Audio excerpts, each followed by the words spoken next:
شروع اس پروردگار کے نام سے جو بڑا مہربان ور نہایت رحم کرنے والا ہے۔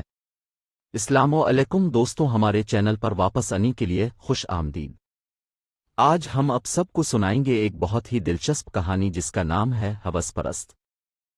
سلم ایک انتہائی محنتی اور فرض شناس لڑکی تھی۔ اس نے ایک نہایت غریب خاندان میں آنکھ کھولی تھی، مگر یہ والدین کے رزق حلال اور ان کی اچھی تربیت کا نتیجہ تھا کہ اس نے شروع سے ہی پاکیزہ سوچ کو پروان چڑھایا اور محنت اور جہد مسلسل پر یقین رکھا۔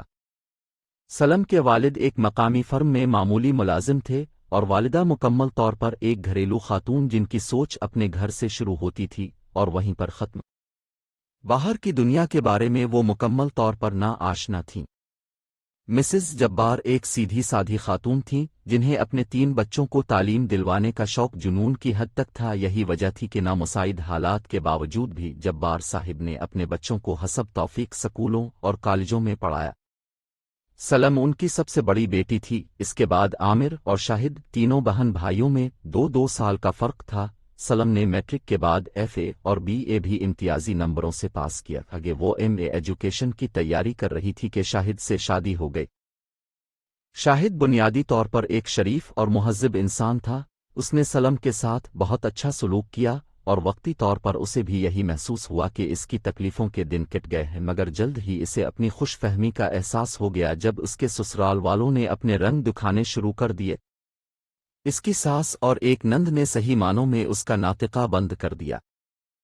سلم نہ صرف پڑھائی میں اچھی تھی بلکہ اس کی امی نے اسے گھر گرہستی کے رموز بھی بخوبی سکھائے تھے۔ خانہ داری، سلائی کڑھائی، سلیقہ غرض ہر شعبے میں وہ طاق تھی، مگر اس کے یہ اسلوب ساس، نند اور حتیٰ کے دیوروں کو بھی قطنا نظر نہ آتے تھے، بلکہ وہ وقتہ فوقتہ اسے بد سلیقہ، جاہل، گنوار اور غریب جیسے القابات سے نوازا جاتا تھا۔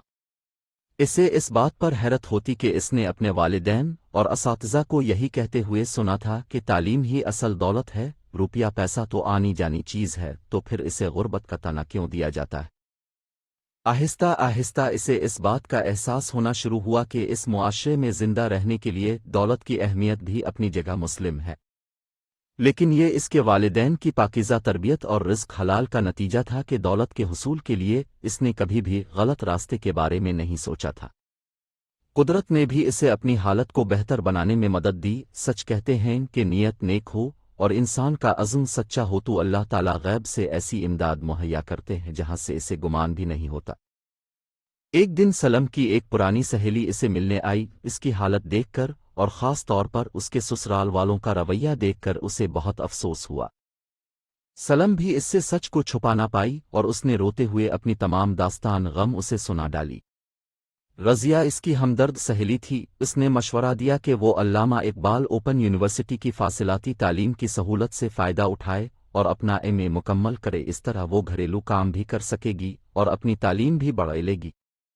چنانچہ اس نے کچھ بچت کر کے اور اپنے شوہر کی رضامندی سے وہاں اپلائی کر دیا۔ ساس کو پتہ چلا تو اس نے آسمان سر پہ اٹھا لیا کہ اب گھر کا کام کون کرے گا، گھر کی ذمہ داری کون اٹھائے گا۔ تو شاہد نے انہیں سمجھایا کہ اس نظام میں سلم کا یونیورسٹی جانا ضروری نہیں، اس لیے وہ گھر کے کاموں کو بھی سر انجام دیتی رہے گی۔ سلم سلائی کڑھائی میں تو ماہر تھی ہی، اللہ نے اس کی ایک اور طریقے سے بھی مدد فرمائی۔ وہ کچھ اس طرح کہ اس کے گھر کے قریب ہی ایک بوتیک شروع ہوا اور اس کی مالکن کو کپڑوں کی سلائی کرنے والی کچھ ماہر خواتین کی ضرورت تھی۔